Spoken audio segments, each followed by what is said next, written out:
Təsəvvür eləyin, bugün panik atak dünyanı alıb ağzına. Nə qədər insanlar panik atakdan əziyyət Cavan qızdır, cavan oğlan deyir, otaqdan çıxa bilmirəm. İşimdən çıxdım, işə gedə bilmirəm. Adam var deyir, üçün əlimi nəyə atıram, uğursuz. Valla bayaqla... Qorxu, hər şeydən qorxur. Mən bayaqla... Başına pis fikirlər gəlir. Pis fikirlər gəlir. Belə bilirə su içsə zəhərlənəcək. Əl verirsən, tez yürür, əlini yürür ki, görəsən mənə yolxucu xəstəliyimi keçdi. Stolun üstünü 50 dəfə təmizləyir. Belə keçir, təmizləyir.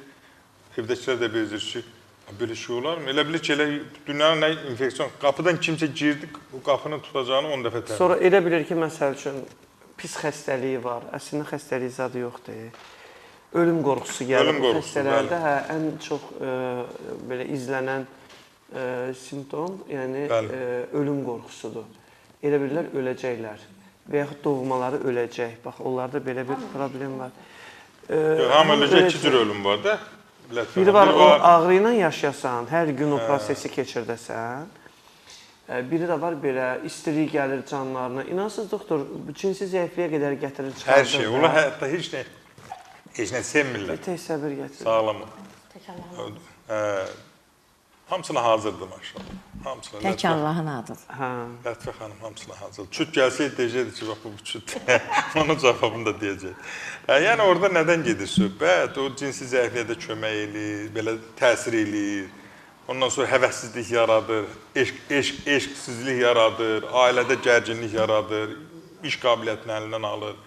Yəni panik atak bütün həyatı varlığını xüsusilə də cinsiyyət sistemi beyin həll edir. Yəni orada başqa orqan, nə böyrək, nə ürək, nə qaraciyər, heç nə rol oynamır.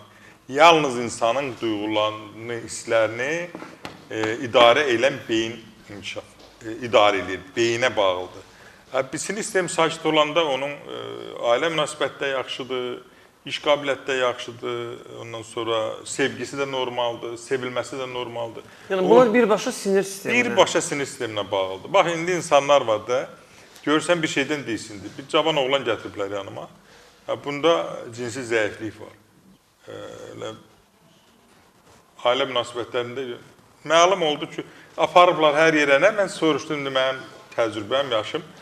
Soruşuram, deyirəm ki, nədən sən diksinmisən? Deyir, əvvəl boynunu almaq, sonra deyir, diksinmişəm.